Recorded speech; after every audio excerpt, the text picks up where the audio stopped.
ngasi di nahan market se kedobagi down se lino haibagi matang da fajana sum crash to wai mo to gre no 1% ni me sisi matang da I thamjage disclaimer am tang hana thamjage option da trade to haiba se yamna risky oi ahan ba trade to matam da paisa yam sathina mangali aduduna video amani khang yengaga aiju trade to roge kaina paisa kha hapchil laga hai tare ko paisa direct trade to biganu kariguma somna trade to ge hai taragadi fajana matam thajaraga haibadi fajana analyze toraga sida koina larik tambadasu matam thajaraga kok mem thajaraga tamidara adumaina siju focus khara piraga tawbiu duga ai financial advisor nate financial planner nate isam chamba trader amani aduduna aina analyze to matam da bullish view laigibe bearish view laiwe adugi view du yenga trade tawbusu tawbiganu maramdi financial planner natra financial advisor nataba mi mana buy sell to haibe yade aduga buy sell to haibegi mongda kaiguma to no sakhitaraga ju asomna trade to matamda di isagi decision lawraga trade to adam paisa mangba tongba isagi daita loina hapu biu haitare maramdi kaina kana trading to haibe di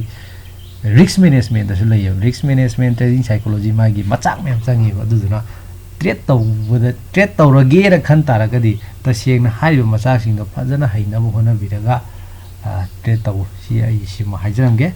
yamna sathina paisa yam mangmani option trading je sisima ai kana khara focus pibiu map kaigumba tamge hai taragadi fajana thawa yauna tambiu tangmagi thabak tai amadi topiro pare ngasi gi ai market ki view jima ai hapedang thamjaram ge ko market se sum kakhale sida nahadai kakhalai ni ko market a karak pai jimi jing paisa tong dune paisa tong bai di magi level am laini sima pa da I lokthok ke khan sim pai da profit book to ge na khana dune ada paisa tungi ngai da profit book toning mayam je loi laini ne ada profit book se karamba level la tawgale kana resistance ma pa se tawgale resistance have technically koina market te yemu matam da neutral lo from the issue resistance ha ga khane chilai ra adai sidam lai re ko sumba singje sisi resistance ne duga sumba neutral lo from technically kano sida cha sida urumba yai urumda bai ko atopa yamna fajaba resistance ama ai ngasi hajage mayamna mitaba price sisiu resistance oni ek tawgane mayamna mitaba ai sungai noi sungai ko trade tom ta di mitara ngone bado pawdo sungai 18000 ai janakse mayamna sathina mitaba price ne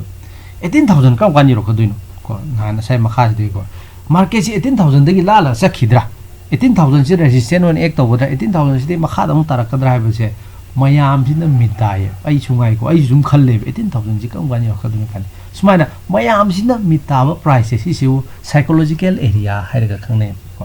or psychological price are so go idi psychological area sum hai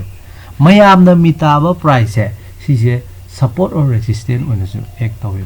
ko do mayam na mitaba price black price do oigale habidi 18000 ka hai 19000 ka 20000 ka sumaina black price do oigale aduga hanaki hojiki matangi masujik ki sanabi si matungi na itara ngasi den tha amani ki haitare mayam mitaba je 18000 ji oye maramdi kai no ka sidana pawda su kai du 18 sumbagi 18000 ji wari ngatne mayam ni tawnai mayam aduna psychological area ne high psychological area se si se resistant oina ek to gane gyandani ko aduga sigi market se down satring ei da su aikoina 18000 haiba pose resistant ne je koina open interest gi yeng matam da su khangma ngame the market na Friday si down satring ei tane open interest ki matang ni kitang samlam ne explain torong ge go institute ching je moi de am option seller ngatane option buying je hedging purpose ki damang ta sinai duga main da option seller ngata taw option buying da paisa tan de abdinati ko tan di tale main focus se option seller ne market se karana pugi kana market ki mukti institute na puye marndi kana kana institute di yam chaw na share do leiba yon ba taw ngam retail akhoi na pu ngam ba na te do institute ki moina kayam haibadi moi gi view je market se kyam sang re thok re haibje koina kaino degi khara ubu phangye open interest degi ko कमाई उगी कांसिदा open interest की chart तो उतरेनी को उनरोगे सुम आई सुम हाइरागे नोमा फजना explain तौगे को option buying की खोई view सिददी put buy तौता दे market से down चलनी ना व्यू ने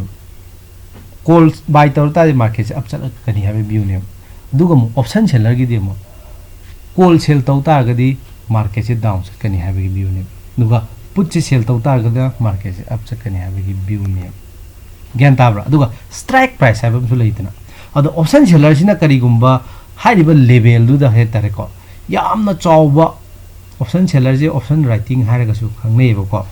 अदा ओपन इंटरेस्ट येंगम मतमदा सवल से निमित की हाइ तारे हाइरिबा मतमदा ओपन इंटरेस्ट येंग मतमदा 18000 हाइरिबा स्ट्राइक प्राइस है सिदैसिदा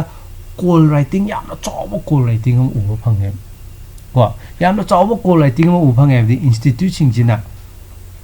18000 मार्केट से 18000 सिदगी अनकप मतम सिदा 18000 सिगी मखादा सुम लैगनी हाइबगी व्यू तने लैजे 18000 की मखा लेनी हाबदी एदवा 18000 से लान गिरो हाबगी व्यू को उबा फंगे इंस्टीट्यूट सिंजी अदुदुना हाइबा मपासी यामना चावबा रेसिस्टेंट अमसु एक तौगनीना कनोदगी हाइबा याय ज्ञान तारे को अदि तागदि हाइबा मफम जे 18000 जे साइकोलॉजिकल एरिया ने रेसिस्टेंट ने समना हाइबदा अदो पैसा तोंगिङै दुदा मयाम सिदा ट्रेड तौरमसिन पैसा तोंगमदुइने तोंगिङैदा लौथोनिङ लैदुइनेबको लौथोनिङ लैम मपाजे साइकोलॉजिकल एरिया सु योक्सिलकपा हाइबा एरिया सु योक्सिलक मतमदा मार्केट सिदा बेड न्यूज हम लैतागदेरा सिदि फरे लौथोबनो फरे हागा प्रॉफिट बुक से सट तौसिले अदा बेड न्यूज से करी लैगिगे कांसिदा यूएस ता सी मार्केट डाउन चखिबे वारिसिनी को यूएस ता मोइगी सेंट्रल बैंक से फेडरल रिजर्व हाइरा खंगनै फेड हाइराजु खंगनै फेड की मोइ मेंबर अनि खकना अखोइदी हनक्ति 75 बेसिस पॉइंट दा रेट से हाइक तौबदे सपोर्ट तौवे ना मोइगी बैंक की इंटरेस्ट रेट हाइतारे आरबीआई की अगनोगी फेड की हाइतारे 75 बेसिस पॉइंट दा हाइक तौबजे सपोर्ट तौवे हाइराबदि इंटरेस्ट रेट हेंगल हनबदुनी को अदवाइन हाइरे अदो सिजी यामना चावबो हॉकिस कॉमन कमेन अमने मार्केट से कई हॉकिस कॉमन लागता दे मार्केट से डाउन चले को डाउन से कितंग चखिबे पैन चखिबे दु सत की अप चतपसु यावी को सि तम्म गम नते तौबदबो साइकोलॉजिकल एरिया म योक्सिलप मतमदा मार्केट से हॉकिस कॉमन जे बेड न्यूज ने दरा साइकोलॉजिकल एरिया म योक्सिलप मतमदा बेड न्यूज लाक हाइबसे को साइकोलॉजिकल एरिया में योक्सिलप मतमदा बेड न्यूज लाक जे मयामने प्रॉफिट से तक बुक तो मार्कनी अदुना मार्केट जे डाउन से चाउ चलेने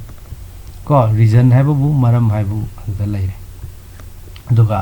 खोइना खंगबा याबा हाइ तारगदी आइगी सु ताकोदी ताखिनी तबुदबु नोइना फंडामेंटल एनालिसिस ता फोकस पिनिंग बतारगदी हॉकिस से कइनो दोबी से कइनो हाइबगी मतांग से फजना खंद्रगदी अमो यारोय अदुगा सेंट्रल बैंक सिना कइदबगी इंटरेस्ट रेट हाइक तौइनो काजे सिगी एनालिसिस कु तौसिना कइ कवे kana मैक्रो इकोनॉमिक्स एनालाइज तौबो गवेबा अदो सिगी मतंग सिदा आई कोना आई वीडियो जे थमजगे तौबदबो ngasi सिगी मार्केट से डाउन चखिबगी मतंग से सिनी अदुगा टेक्निकली यंग तारगा जो सिदा सिदा खोइना डबल टॉप अम उयेना लौबे आई को कितंग हेंगलासु कइसु काइदे को साप चाबी हाबे वखंदोमा टोकसे डबल टॉप ने से